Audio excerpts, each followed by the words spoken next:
Pada tahun 1910, Lirboyo bukanlah tempat bagi manusia. Ini adalah wilayah paling hitam di Jawa Timur. Sarang bagi para penyamun paling berdarah dingin, dan singgasana bagi ribuan jin yang tak pernah terusik selama berabad-abad. Tapi tiba-tiba, seorang pemuda datang sendirian, tanpa senjata, tanpa pengawal. Di pundaknya, ia hanya membawa selembar tikar rapuh dan satu bakul nasi yang terlihat mustahil bisa menghidupinya. Bagaimana mungkin pria yang hanya makan daun lamtoro ini bisa membuat ribuan jin tunduk ketakutan? Dan apa rahasia di balik beras satu bakul yang tak pernah habis meski dimakan ratusan orang setiap hari? Inilah kisah nyata Mbah Manap. Sebuah perjalanan mistis, air mata tirakat, dan perjuangan berdarah-dera membangun kota santri dari nol di atas tanah yang paling angker di Nusantara. Simak sampai akhir, karena rahasia di balik makam Dempul akan mengubah cara Anda memandang arti sebuah keberkahan. Sebelum kita melanjutkan kisah penuh hikmah ini, mari kita sejenak saling mendoakan. Bagi Anda yang berkenan menekan tombol subscribe, like dan share, semoga diberikan kemudahan dalam hidupnya. Dan mari kita penuhi kolom komentar dengan kata amin. Semoga Allah melancarkan rezeki kita semua, memberikan kebahagiaan di dunia, serta kemuliaan di akhirat. Dan mari kita penuhi kolom komentar dengan kiriman doa khusus untuk Mbah Manap Lirboyo, serta sebutkan harapan dan hajat kita semua. Semoga Allah selalu mengabulkan doa kita. Amin. Ya Allah, Ya Robbal Alamin. Pernahkah Anda membayangkan sebuah tempat yang begitu gelap, hingga penduduk sekitar pun enggan menyebut namanya? Sebuah wilayah di pinggiran Kediri, yang pada awal abad ke-20, dikenal bukan karena kemuliaannya, melainkan karena kengerian yang menyelimutinya. Tahun ke-1910, Indonesia masih dalam cengkeraman kolonial. Di sebuah sudut terpencil bernama Lirboyo, waktu seolah berhenti dalam kegelapan. Lirboyo saat itu bukanlah sebuah desa yang ramah. Ia adalah hamparan hutan belantara yang dipenuhi pohon-pohon tua yang batangnya sebesar pelukan 5 orang dewasa. Akar-akarnya mencuat seperti jemari raksasa yang mencoba menarik siapapun ke dalam bumi. Namun, bukan hanya pohon yang membuatnya ditakuti. Di balik rimbunnya semak, bersembunyi mata-mata liar yang haus akan darah. Lirboyo adalah sarang penyamun. Hanya ada sekitar 41 keluarga di sana. Dan hampir semuanya bukan petani biasa. Mereka adalah para jawara, bromocora, dan perampok kelas kakap yang menjadikan hutan Lirboyo sebagai benteng perlindungan mereka dari kejaran aparat kolonial. Di tempat inilah takdir besar akan dimulai. Di tempat yang dianggap terkutuk ini, seorang pemuda dari Magelang akan datang membawa cahaya yang kelak mengubah wajah Nusantara. Konon, di awal abad ke-20, nama Lirboyo seringkali diucapkan dengan suara berbisik oleh warga Kediri. Ada semacam hukum tak tertulis. Jangan biarkan matahari tenggelam saat kau masih berada di hutan Lirboyo. Tanah ini bukan sekadar sarang kriminal, tapi dianggap sebagai titik buta hukum kolonial. Belanda pun enggan masuk terlalu dalam ke wilayah ini karena rimbunnya pohon-pohon raksasa dan keganasan para penghuninya yang dikenal tak punya belas kasihan. Bahkan para pedagang yang melintasi jalan di pinggiran Lirboyo lebih memilih memutar berkilo-kilometer jauhnya daripada harus mengambil risiko. Lirboyo adalah tempat di mana nyawa terasa begitu murah, namun dosa terasa begitu pekat menyelimuti udara. Namanya adalah Muhammad Manap. Kelak dunia akan mengenalnya dengan nama Kayej Abdul Karim. Ia bukan anak seorang bangsawan kaya. Ia adalah putra seorang petani sederhana dari Magelang. Namun, ada sesuatu yang berbeda di matanya, sebuah ketenangan yang dalam, sebuah tekad yang sekeras baja. Manap muda adalah seorang pengembara ilmu. Ia menghabiskan puluhan tahun hidupnya berpindah dari satu pesantren ke pesantren lain. Yang paling melegenda adalah saat ia nyantri kepada Syekhona Khalil Bangkalan selama 23 tahun. Di sana, ia tidak hanya belajar kitab kuning, ia belajar tentang lapar. Bayangkan, selama puluhan tahun, Manap seringkali hanya makan dedaunan atau buah pace mengkudu yang pahit dan asam, hanya agar perutnya tidak berbunyi saat mengaji. Ia seringkali hanya memiliki satu lembar kain untuk menutup tubuhnya. Penderitaan fisik baginya adalah cara untuk memerdekakan jiwanya.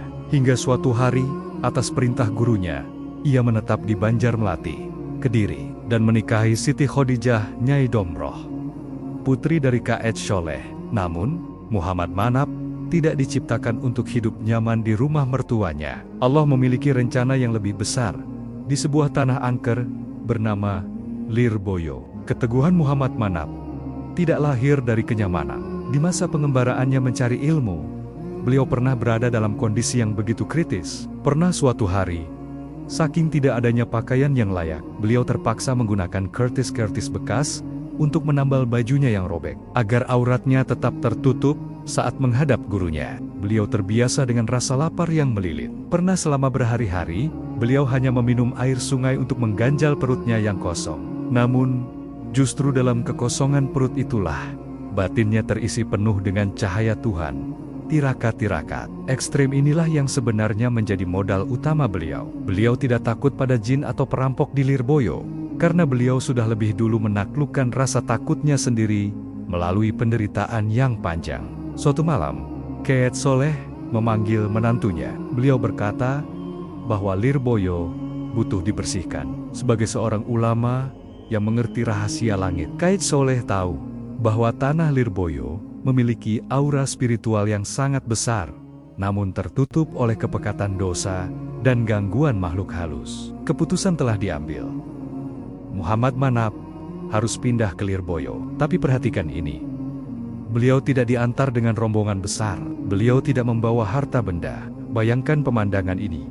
Di bawah sinar bulan yang remang-remang, Mbah Manap bersama mertuanya berjalan kaki menembus rimbunnya hutan. Di pundak beliau hanya ada sedikit beban.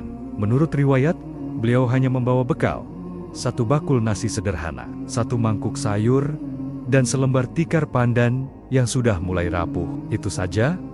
Untuk melawan puluhan perampok dan ribuan jin, sang kiai hanya membawa iman di dada dan satu bakul nasi di tangan. Inilah awal mula berdirinya pondok pesantren yang kelak melahirkan puluhan ribu ulama. Saat kaki Mbah Manap menyentuh tanah Lirboyo untuk pertama kalinya, kabut seolah menyibak pelan. Di bawah keremangan cahaya bulan, terdengar suara burung gagak yang bersahut-sahutan, seolah memberi peringatan bahwa sang pendatang baru tidak disambut dengan baik. Bayangkan perasaan Nyai Domroh, istri beliau, seorang perempuan yang dibesarkan di lingkungan ulama yang terhormat, kini harus berdiri di tengah hutan yang gelap, hanya bersandar pada punggung suaminya. Mbah Manap menggenggam tangan istrinya sambil berbisik lirih, "Jangan takut, Allah bersama kita." Kalimat sederhana itu menjadi pondasi pertama yang lebih kuat daripada semen dan beton manapun. Mengapa Lirboyo disebut angker?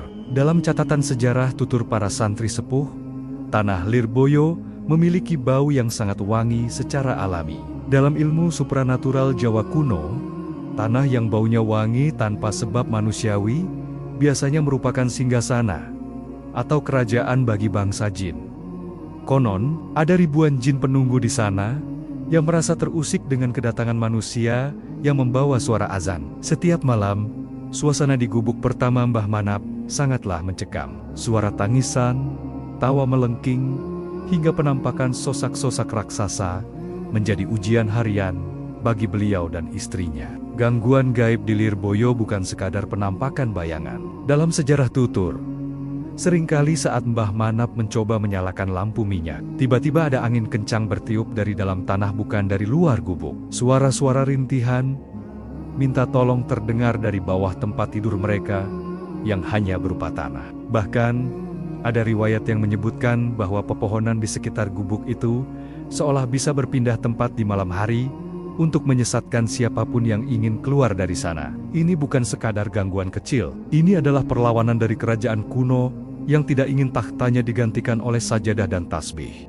Belum lagi, gangguan dari penduduk lokal. Mereka adalah para jawara yang tidak mengenal syariat. Mereka menganggap kedatangan Mbah Manap sebagai ancaman bagi bisnis haram mereka. Mereka mencoba meneror dengan segala cara, mulai dari sihir, kiriman santet, hingga ancaman senjata tajam di malam-malam buta. Namun, Muhammad Manap hanya tersenyum. Beliau tahu, beliau tidak datang sendirian. Beliau membawa izin dari gurunya dan ridha dari Tuhannya. Di gubuk kecil yang tiangnya diambil dari batang pohon lamtoro, beliau mulai menghidupkan cahaya Islam. Tahukah Anda bagaimana wujud pesantren pertama Lirboyo? Jangan bayangkan gedung megah berlantai 4 seperti sekarang. Pesantren itu hanyalah sebuah gubuk mungil. 4 tiang utamanya bukanlah kayu jati pilihan, melainkan batang pohon lamtoro kayu murah yang biasanya hanya dijadikan pagar atau kayu bakar. Atapnya hanya rumbia yang seringkali bocor saat hujan deras mengguyur Kediri. Di gubuk itulah Mbah Manap dan Nyai Domroh tinggal. Mereka tidak tidur di kasur empuk. Mereka tidur di atas tanah yang hanya beralaskan tikar pandan yang dibawa tadi. Inilah filosofi Lirboyo. Membangun dari ketiadaan, besar karena tirakat. Mbah Manap memulai segalanya dengan azan. Beliau mengumandangkan azan dengan suara yang berwibawa di tengah hutan yang sunyi. Konon, suara azan itulah yang membuat kerajaan jin di sana bergetar. Satu persatu makhluk halus itu mulai menyingkir ke sebuah tempat di utara yang kelak dikenal sebagai Makam Dempul. Lirboyo di tahun 1910 adalah sebuah medan perang. Perang antara cahaya melawan kegelapan, antara kesabaran melawan kesombongan. Siapa yang menyangka bahwa dari gubuk bambu bertiang pohon lamtoro ini kelak akan lahir resolusi jihad? Siapa yang menyangka bahwa di tanah angker ini puluhan ribu santri akan bersujud? Namun, sebelum mencapai kejayaan itu, Mbah Manap harus melewati ujian yang lebih berat lagi. Beliau akan menghadapi langsung para perampok yang paling ditakuti. Beliau akan membuat perjanjian dengan bangsa jin yang menggetarkan jiwa. Bagaimana cara Mbah Manap menjinakkan para penjahat tanpa menumpahkan darah? Dan apa sebenarnya rahasia di balik Makam Dempul yang hingga kini dianggap terlarang bagi para santri? Simak terus perjalanan ini, karena di bagian 2, kita akan melihat bagaimana sang wali menaklukkan sarang penyamun dengan senjata yang tak terlihat oleh mata. Malam di Lirboyo tahun 1910 bukanlah waktu untuk beristirahat. Bagi Mbah Manap dan Nyai Domroh, malam adalah medan pertempuran. Begitu matahari tenggelam di ufuk barat, hutan Lirboyo berubah menjadi panggung kengerian. Kabar yang beredar di masyarakat saat itu menyebutkan bahwa tanah yang ditempati Mbah Manap adalah titik pusat kerajaan makhluk halus di Jawa Timur. Mereka yang mencoba membabat hutan di sana sebelumnya biasanya akan jatuh sakit atau bahkan hilang tanpa jejak. Di malam-malam awal, gubuk bambu Mbah Manap seolah diguncang oleh tenggen-tenggen raksasa yang tak terlihat. Suara lemparan batu besar menghujam atap rumbia, namun anehnya, tak ada satupun batu yang ditemukan di pagi hari. Bangsa jin yang sudah ribuan tahun menghuni Lirboyo merasa terancam oleh kedatangan seorang manusia yang setiap malam mengusik mereka dengan getaran ayat-ayat suci. Namun, Mbah Manap bukanlah ulama sembarangan. Beliau adalah murid kesayangan Syekhona Khalil Bangkalan yang sudah terbiasa beradu tirakat di tanah gersang Madura. Bagi beliau, jin bukanlah musuh yang harus dibenci, melainkan makhluk yang harus disadarkan akan keagungan Tuhan. Bukan hanya suara lemparan batu yang menghujam, namun udara di dalam gubuk itu tiba-tiba berubah menjadi sangat dingin hingga menusuk tulang. Padahal cuaca di luar sedang panas. Konon, saat Mbah Manap mulai melantunkan ayat-ayat suci, dinding-dinding bambu itu seolah berbisik, memanggil-manggil nama beliau dengan suara yang mirip dengan orang yang dikenalnya, sebuah upaya licik dari bangsa jin untuk memecah konsentrasi salat beliau. Nyai Domroh, yang setia menemani, harus memiliki ketabahan luar biasa. Seringkali terdengar suara cakar yang menggara-garak tanah di bawah tikar tempat mereka duduk.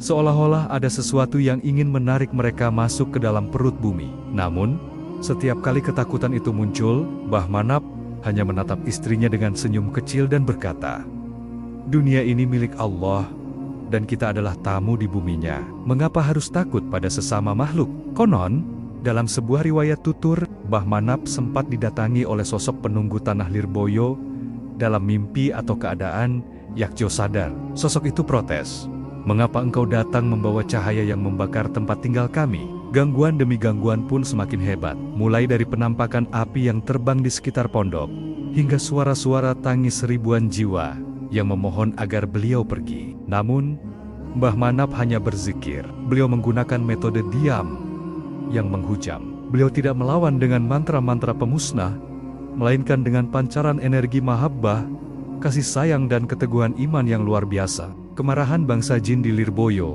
bukan tanpa alasan. Selama Baraba debat, tempat itu adalah wilayah gelap yang tidak tersentuh oleh cahaya tauhid. Lirboyo adalah tempat di mana tambel-tambel masa lalu sering diberikan oleh para jawara hitam untuk mendapatkan kesaktian. Kedatangan Mbah Manap yang membawa kalimat La ilaha illallah seperti petir yang menyambar kerajaan mereka. Getaran frekuensi di zikir Mbah Manap menghancurkan singgasana-singgasana gaib yang sudah dibangun ribuan tahun. Itulah mengapa perlawanan mereka begitu masif. Mereka bukan hanya ingin mengusir manusia. Mereka sedang berjuang mempertahankan rumah kegelapan mereka dari serbuan cahaya.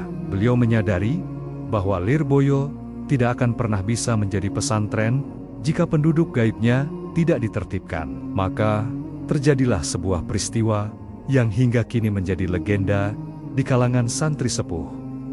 Perjanjian Makam Dempul. Puncaknya terjadi pada suatu malam Jumat Kliwon. Hutan Lirboyo mendadak sunyi sesunyi kuburan. Tidak ada suara serangga, tidak ada desau angin. Tiba-tiba, di tengah kesunyian itu, muncul suara gemuruh yang seolah membelah bumi. Di hadapan Mbah Manap, muncul sosok-sosok yang wujudnya tak sanggup digambarkan oleh akal manusia, tingginya setinggi pohon kelapa, dengan mata yang merah menyala seperti bara api. Namun, disinilah letak walian Mbah Manap.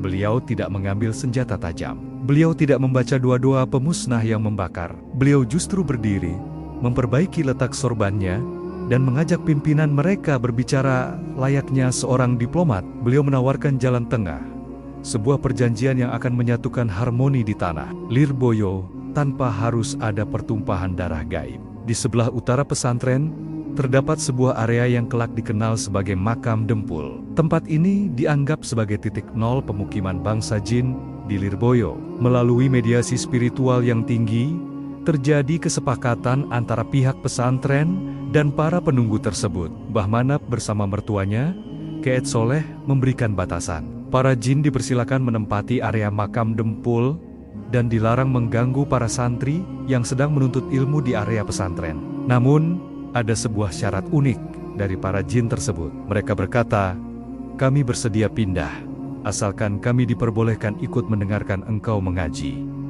Subhanallah, inilah keajaiban dakwah Mbah Manap.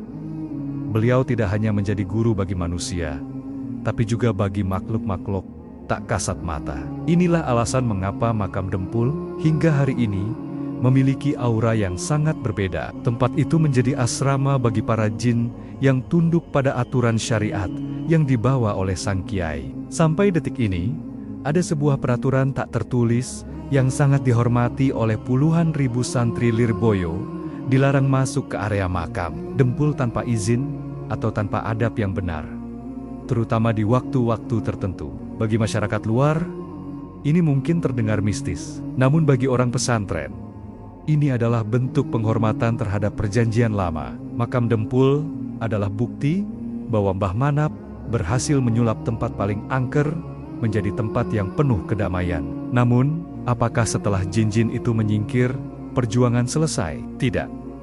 Tantangan berikutnya jauh lebih nyata dan jauh lebih berbahaya. Karena jika jin bisa diusir dengan doa, maka manusia yang hatinya lebih keras dari batu hanya bisa dihadapi dengan keberanian yang tak kenal takut. Hingga saat ini, jika Anda berjalan melewati Makam Dempul di jam-jam keramat, ada sebuah perasaan aneh yang menyelimuti seperti sedang diawasi oleh ribuan pasang mata. Santri-santri senior sering berpesan, "Jangan bicara sombong di sini," karena perjanjian itu masih berlaku. Mereka, para jin santri, masih setia menepati janji kepada Mbah Manap untuk menjaga wilayah itu.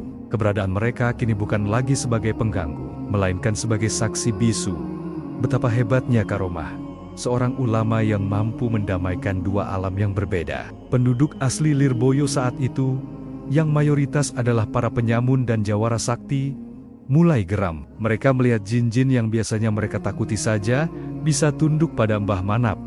Mereka merasa otoritas. Mereka sebagai penguasa hutan sedang diinjak-injak. Siapa orang kecil ini yang berani membawa ketenangan di tanah kekacauan kita?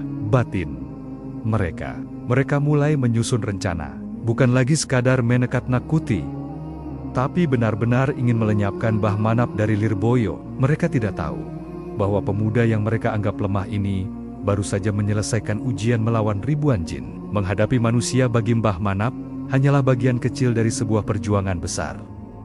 Perang fisik sudah di depan mata. Para jawara Lirboyo sudah menyiapkan senjata terbaik mereka. Mereka akan mengepung gubuk Mbah Manap di malam yang paling gelap. Namun, apa yang terjadi saat golok-golok tajam itu mendekati leher sang wali?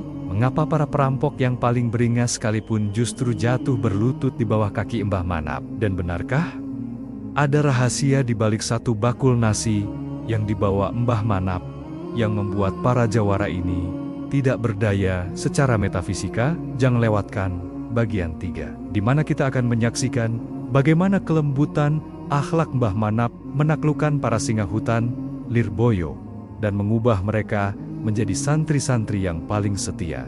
Setelah bangsa jin berhasil ditertibkan, ujian bagi Mbah Manap belum usai. Kali ini, musuh yang datang memiliki raga, memiliki amarah, dan memiliki senjata tajam. Bagi para penyamun Lirboyo, kehadiran Mbah Manap adalah gangguan besar. Wilayah yang dulunya bebas dari aturan, tempat persembunyian barang jarahan, kini mulai riuh dengan suara lantunan ayat suci.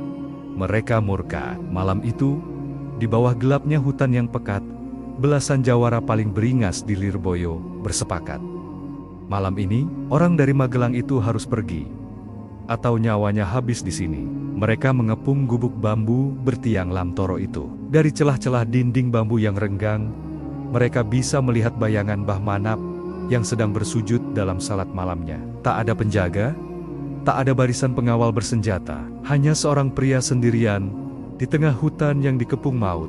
Jawara-jawara yang mengepung gubuk Mbah Manap malam itu bukanlah penjahat amatir. Mereka adalah orang-orang yang dikenal memiliki ilmu kanuragan tingkat tinggi, ilmu kebal yang membuat kulit mereka tak mempan ditembus peluru kolonial. Salah satu pemimpin mereka konon memiliki jimat yang membuatnya bisa menghilang di balik bayangan pepohonan. Mereka datang bukan untuk berdialog. Di dalam tas kulit mereka terselip tali lasso untuk menjerat dan golok yang sudah diberi makan lewat ritual khusus. Bagi mereka, membunuh seorang pendatang adalah hal biasa, semudah membalikkan telapak tangan. Namun, malam itu mereka tidak sadar bahwa mereka sedang berhadapan dengan seseorang yang memiliki pagar langit yang jauh lebih kuat dari ilmu hitam manapun. Salah seorang pemimpin perampok mencabut goloknya. Ia berniat mendobrak pintu gubuk.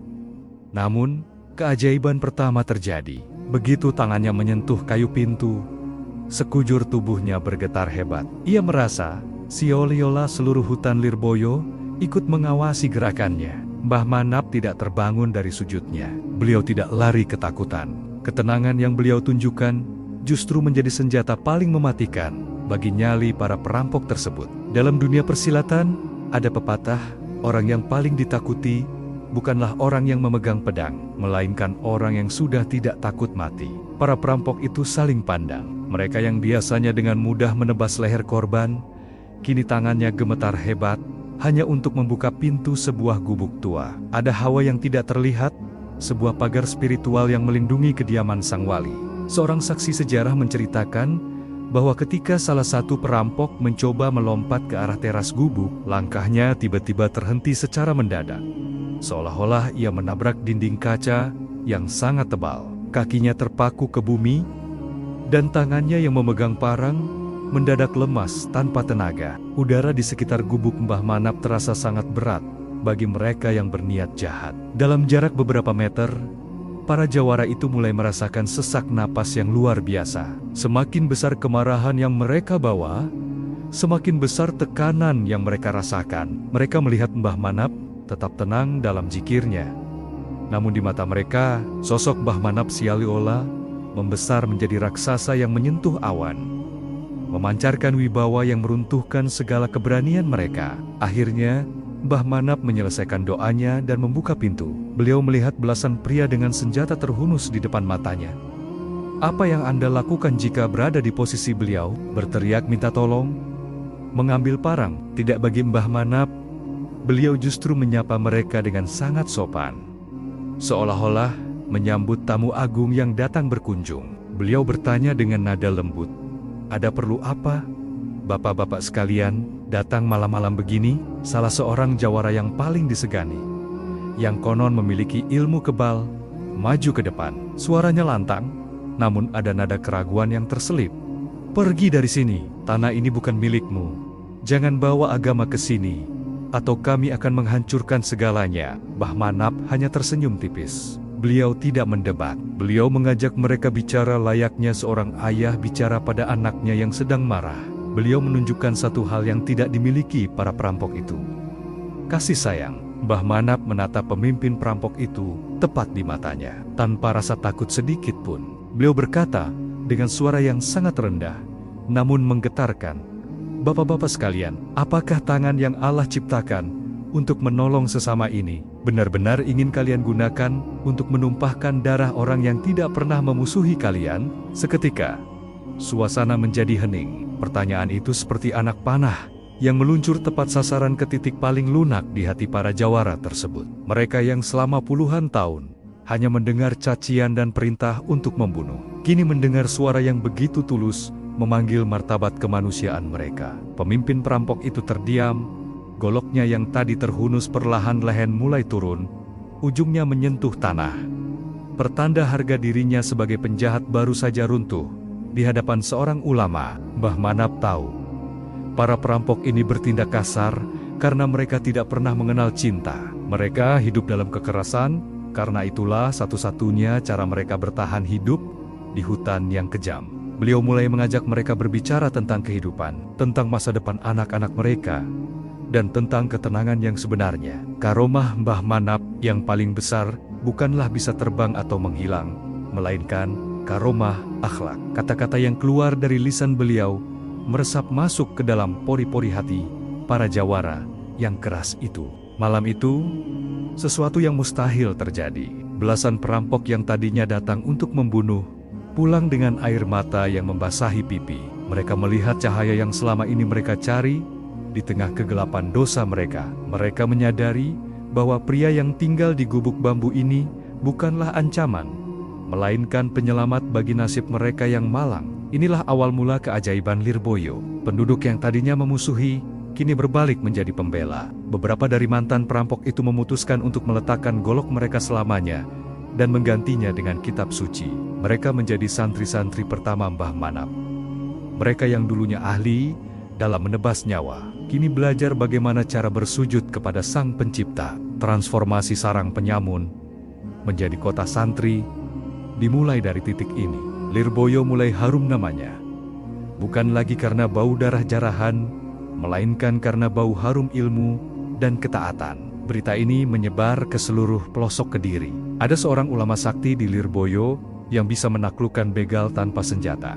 Perubahan ini bukan sekadar sandiwara. Para jawara itu benar-benar menyerahkan jimit-jimit mereka kepada Mbah Manap untuk dimusnahkan. Mereka yang tadinya ditakuti sebagai makan Lirboyo, kini dengan rendah hati mau membersihkan lantai masjid dan menggendong kayu bakar untuk keperluan pondok. Lirboyo menjadi laboratorium sosial pertama di Kediri yang berhasil mengubah sampah masyarakat menjadi pilar agama. Hal ini membuktikan satu hal: tidak ada hati yang terlalu keras bagi Allah jika ia disentuh dengan keikhlasan yang tulus. Sejak malam itu, para mantan perampok ini bersumpah, siapapun yang berani mengganggu Mbah Manap, maka mereka harus berhadapan dengan kami lebih dulu. Begal-begal itu kini telah berubah menjadi perisai hidup bagi sang wali. Namun, di tengah bertambahnya jumlah mulut yang harus diberi makan, muncul sebuah pertanyaan besar. Bagaimana Mbah Manap menghidupi dirinya dan para santri barunya, sementara beliau tidak memiliki pekerjaan tetap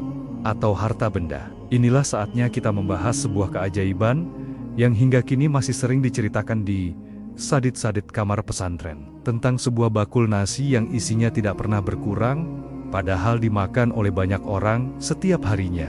Apakah ini benar-benar mukjizat dari langit untuk mendukung perjuangan Mbah Manap? Dan apa yang ditemukan Kiai Soleh saat beliau datang menjenguk menantunya setelah 1 minggu berlalu? Simak di bagian 4 tentang sebuah tirakat yang melampaui logika manusia. Dunia melihat Lirboyo hari ini sebagai imperium ilmu yang megah. Namun, di bagian 4 ini, kita akan melihat akar dari semua kemegahan itu: keprihatinan. Setelah 1 minggu berlalu sejak Mbah Manap pertama kali menginjakkan kaki di tanah angker Lirboyo, sunyi masih menyelimuti hari-harinya. Beliau tidak membawa gudang makanan, tidak membawa peti emas. Yang ada hanyalah keyakinan bahwa Allah tidak akan menelantarkan hamba-Nya yang sedang memperjuangkan kalimahnya. Bayangkan kehidupan Nyai Domroh, putri seorang ulama besar Kec Soleh, yang kini harus tinggal di tengah hutan, di sebuah gubuk yang alasnya tanah, dikepung oleh ancaman jawara dan jin.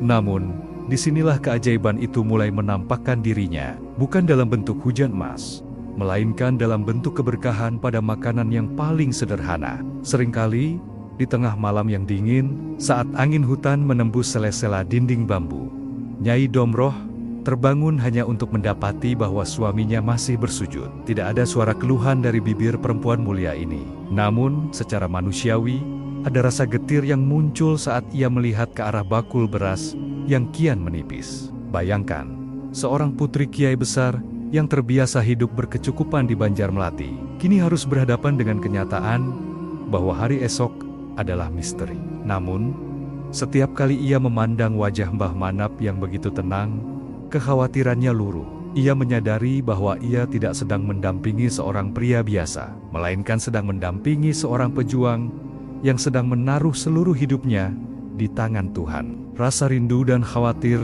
berkecamuk di hati Kec Soleh. Sebagai seorang ayah dan mertua, beliau bertanya-tanya, bagaimana anak dan menantuku bertahan hidup di sana? Apa yang mereka makan selama 7 hari ini? Beliau tahu persis, bekal yang ia berikan saat melepas Mbah Manap hanyalah 1 ceting bakul kecil beras dan sedikit sayuran. Logikanya, bekal itu hanya akan bertahan paling lama 2 atau 3 hari saja. Kec Soleh mempercepat langkahnya. Beliau membayangkan akan mendapati menantunya sedang kelaparan atau kehabisan bahan makanan. Begitu sampai di depan gubuk, beliau melihat Mbah Manap menyambutnya dengan wajah yang berseri-seri. Tak ada tanda-tanda kelaparan, tak ada wajah yang pucat. Justru ada aura kedamaian yang tak bisa dijelaskan dengan kata-kata. Setelah berbincang sejenak, Kec Soleh melangkah ke arah dapur. Beliau ingin melihat sisa bekal yang ia berikan seminggu yang lalu. Beliau membuka tutup kain di atas bakul beras itu. Seketika, Kec Soleh terpaku. Matanya terbelalak. Beras di dalam bakul itu masih utuh, penuh hingga ke tepinya, seolah-olah belum pernah diambil sama sekali. Kec Soleh tidak hanya melihat beras itu penuh. Beliau bahkan mencoba merogohkan tangannya hingga ke dasar bakul. Beliau berpikir mungkin itu hanya tumpukan daun di bawahnya. Namun, tangannya menyentuh butiran-butiran beras yang padat, putih, dan bersih hingga ke dasar ceting. Bahkan, menurut beberapa riwayat tutur, aroma beras itu bukanlah aroma beras biasa yang disimpan lama. Beras itu tercium sangat wangi, seolah-olah baru saja dipanen dari sawah surga. Kec Soleh terdiam 1000 bahasa. Beliau teringat sebuah ayat. Barang siapa bertakwa kepada Allah, niscaya Dia akan mengadakan baginya jalan keluar dan memberinya rezeki dari arah yang tiada disangku-sangka. Di depan matanya, ayat itu bukan lagi sekadar bacaan, tapi kenyataan fisik yang nyata. Padahal, beliau tahu, Mbah Manap dan istrinya makan setiap hari di sana. Bahkan, ada beberapa santri baru dari kalangan mantan preman yang juga ikut makan. Secara matematika manusia, bakul itu seharusnya sudah kosong melompong. Namun di depan matanya, beras itu tetap ada. Sebanyak saat pertama kali dibawa dari Banjarmelati, Kec Soleh menoleh ke arah menantunya dengan penuh tanya. Beliau menyadari, ia sedang berhadapan dengan rahasia langit yang hanya diberikan kepada hamba-hamba pilihan. Apakah beras itu tidak habis karena sihir? Tidak.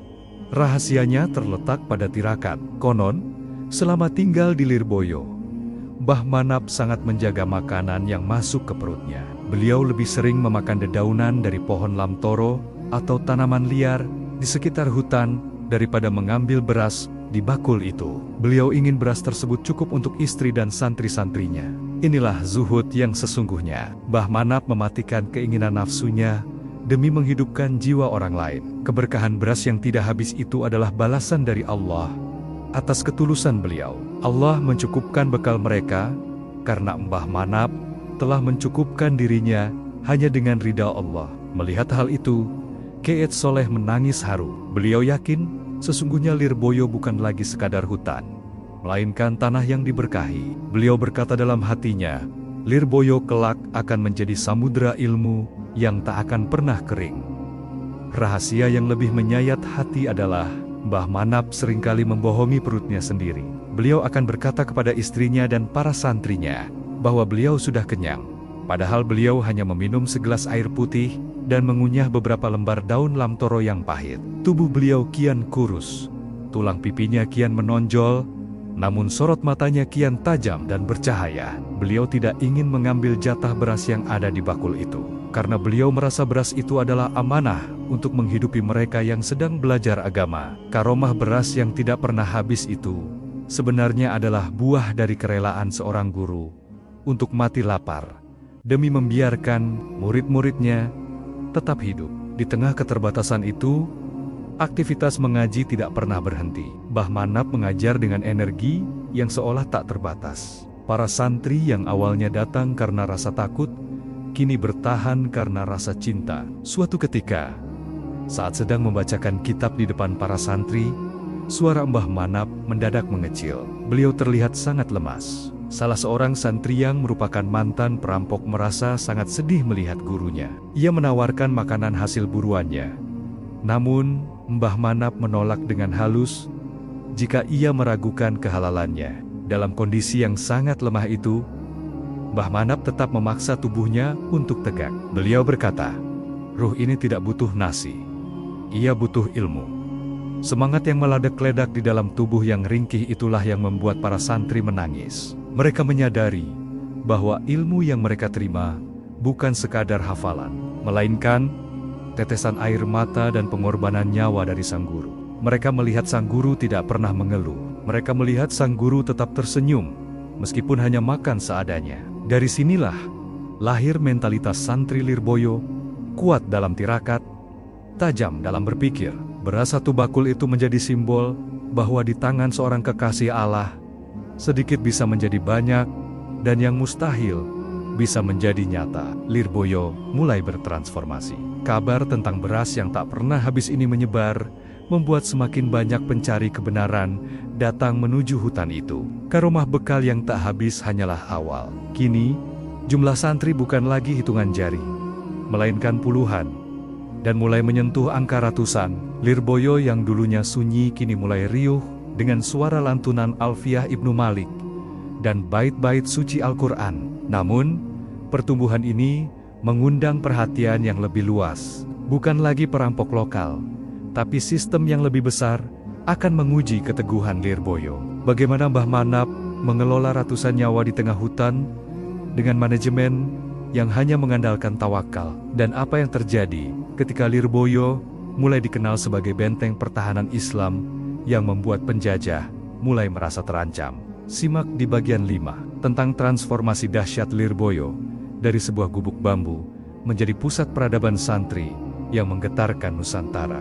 Waktu berlalu, dan alam pun tunduk pada ketulusan. Hutan Lirboyo yang dulunya dianggap sebagai tempat pembuangan, kini telah berubah menjadi magnet spiritual yang luar biasa. Gema azan yang dulunya hanya dikumandangkan oleh Mbah Manap sendirian, kini disahuti oleh ratusan suara santri yang datang dari berbagai penjuru tanah air. Kabar tentang seorang waliullah yang menaklukkan sarang penyamun telah sampai ke telinga para pencari ilmu di Jawa Tengah, Jawa Barat, hingga keluar pulau. Mereka datang tidak membawa kemewahan.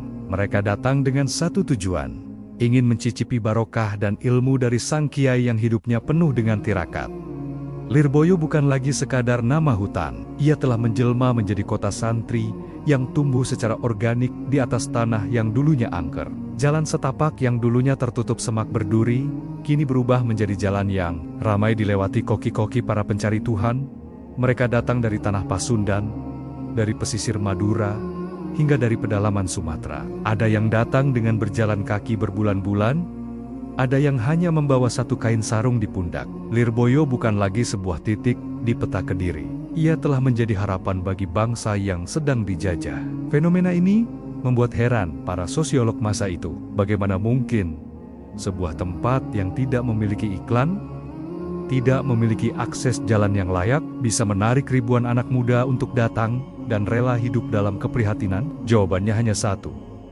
Magnet keikhlasan Mbah Manap yang getarannya terasa hingga ke seluruh penjuru angin. Tahukah Anda bagaimana bangunan-bangunan di Lirboyo berdiri? Di masa awal, tidak ada kontraktor atau arsitek mahal. Pondok-pondok kayu itu dibangun oleh tangan-tangan suci para santri itu sendiri. Mbah Manap mengajarkan bahwa ilmu tidak hanya ada di dalam kitab, tapi juga ada di dalam keringat pengabdian. Beliau sering terjun langsung memanggul kayu bersama para santrinya. Disinilah lahir mentalitas khidmah, keyakinan bahwa melayani pondok dan kiai adalah jalan pintas menuju keberkahan ilmu. Pernah dalam suatu pembangunan asrama, para santri kehabisan bahan bangunan.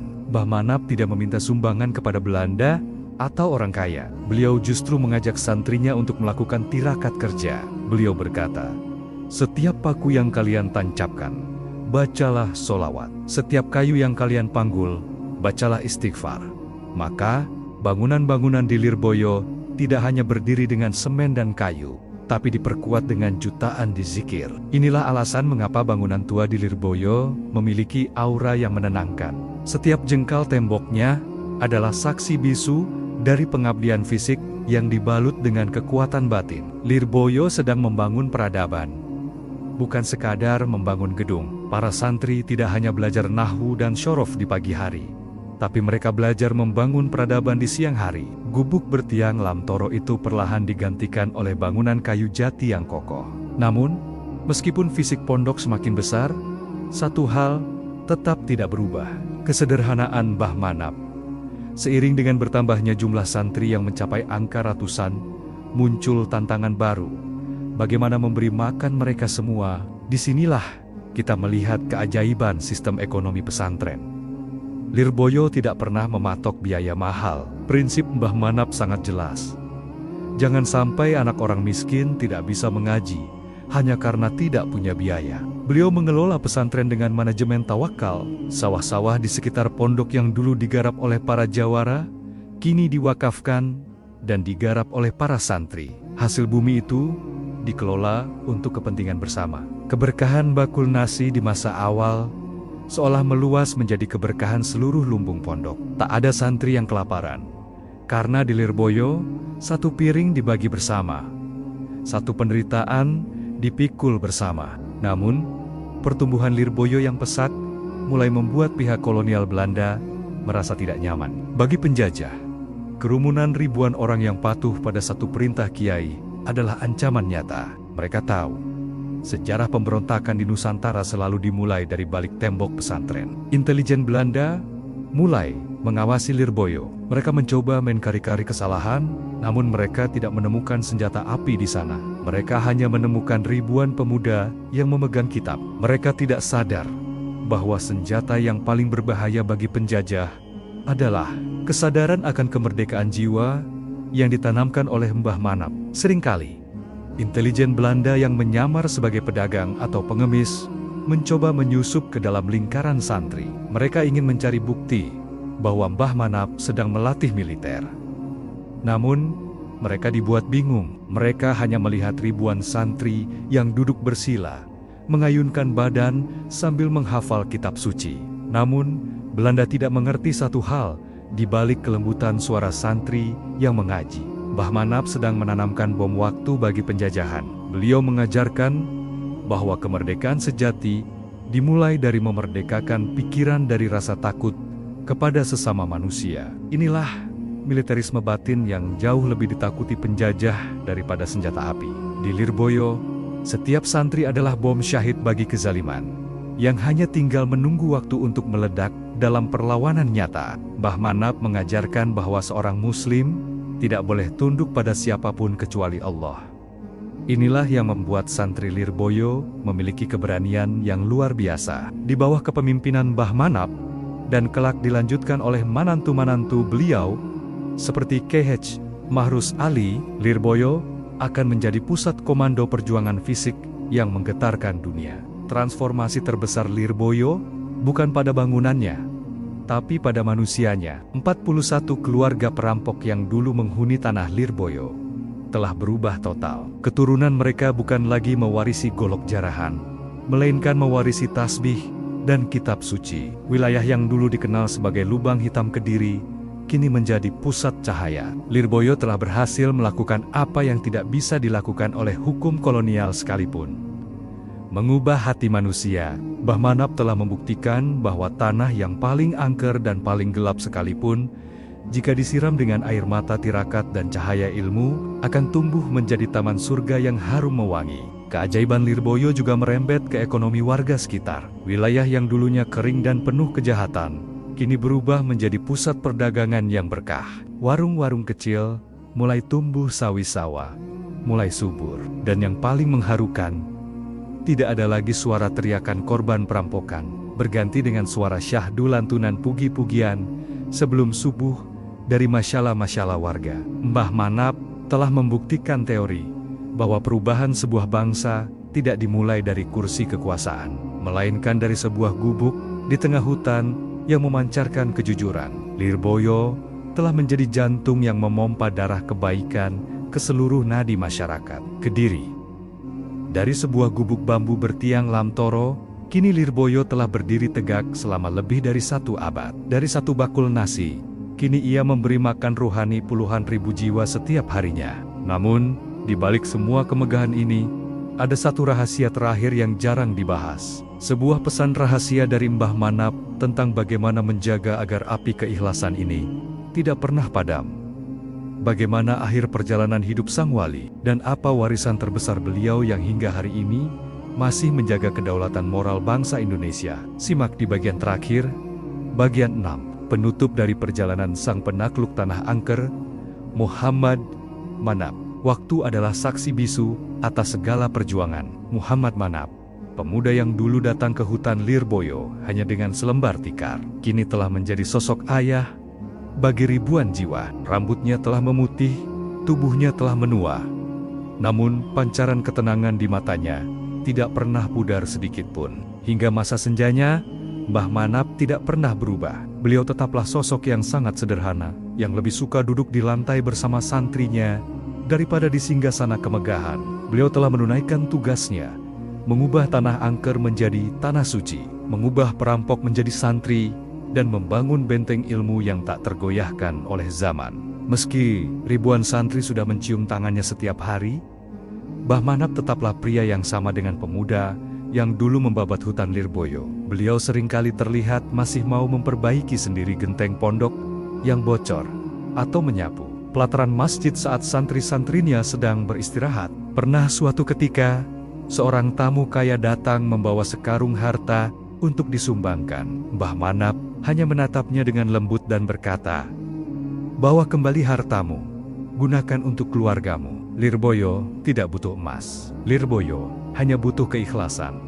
Inilah kekuatan beliau, seorang manusia yang dunianya sudah habis di telapak tangannya, namun hatinya sepenuhnya hanya berisi akhirat. Kemegahan Lirboyo yang kita lihat sekarang adalah hasil dari seorang pemimpin yang justru paling keras menolak kemewahan bagi dirinya sendiri. Apa warisan terbesar Mbah Manap? Bukan hanya deretan gedung megah atau ribuan kitab yang dihatamkan. Ada satu pesan yang selalu beliau tekankan hingga napas terakhirnya. Jangan pernah meninggalkan salat jamaah. Bagi Mbah Manap, salat jamaah bukan sekadar ibadah, melainkan simbol persatuan dan kedisiplinan jiwa. Beliau mengajarkan bahwa kemuliaan Lirboyo tidak terletak pada jumlah santrinya, melainkan pada ketulusan mereka saat bersujud menghadap Sang Pencipta. Beliau ingin agar api spiritual yang beliau nyalakan di gubuk bambu itu tetap membara di dada setiap santri, dimanapun mereka berada. Tahun 1954, awan duka menyelimuti langit Kediri. Sang penakluk tanah angker, Muhammad Manap, dipanggil menghadap Sang Khalik. Sore itu, langit Kediri mendadak berubah menjadi kemerahan yang sunyi. Burung-burung yang biasanya riuh di pepohonan Lirboyo seolah berhenti berkicau di dalam kamar yang sangat sederhana. Mbah Manap menghembuskan napas terakhirnya dengan bibir yang terus bergerak membisikkan asma Allah. Ketika kabar kewafatan beliau terdengar melalui pengeras suara masjid, ribuan santri yang sedang mengaji seketika terdiam. Kitab-kitab yang mereka pegang terjatuh ke lantai. Tangisan pecah di seluruh penjuru pondok. Bukan hanya manusia yang berduka, namun seolah-olah tiang-tiang kayu jati dan dinding-dinding pondok ikut bergetar, merasakan kehilangan sosok yang telah menghidupkan mereka dengan doa selama puluhan tahun. Kediri seolah lumpuh hari itu. Ribuan orang dari berbagai kota rela tidur di jalanan, hanya demi bisa menyolatkan jenazah sang wali. Berita wafatnya beliau menyebar seperti kilat. Puluhan ribu orang datang berbondong-bondong. Mereka yang dulu pernah menjadi musuhnya, mereka yang dulu perampok yang ia jinakkan, berdiri di barisan terdepan dengan air mata yang mengalir deras. Mereka kehilangan sosok cahaya di tengah kegelapan dunia. Beliau dimakamkan di belakang masjid yang beliau bangun dengan keringatnya sendiri. Tanah Lirboyo yang dulu baunya wangi karena kerajaan jin, kini benar-benar menjadi wangi karena keberkahan jasad seorang kekasih Allah yang beristirahat di dalamnya.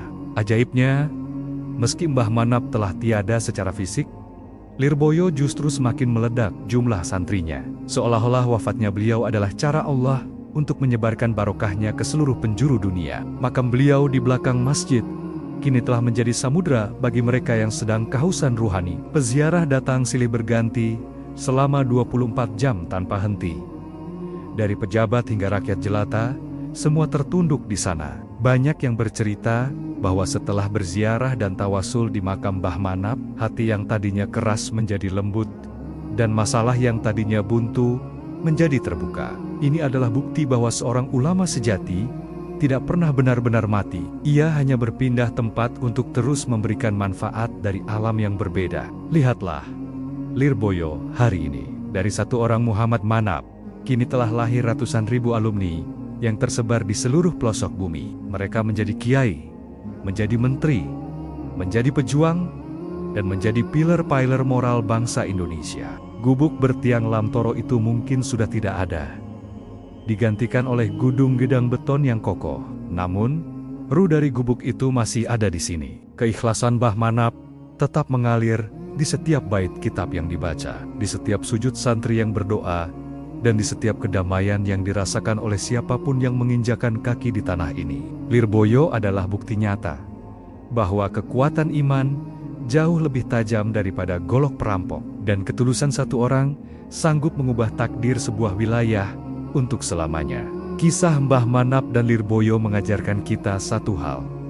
Jangan pernah takut memulai sesuatu dari ketiadaan. Jangan pernah takut menghadapi kegelapan yang mengepungmu. Karena jika engkau membawa cahaya Allah di dadamu, maka hutan paling angker pun akan berubah menjadi taman surga. Di zaman sekarang, di mana banyak orang sibuk mencari panggung dan pengakuan, kisah Mbah Manap adalah tamparan keras bagi kita semua. Beliau mengajarkan bahwa untuk menjadi besar, Anda tidak perlu berteriak. Untuk mengubah dunia, Anda tidak perlu memiliki harta yang melimpah.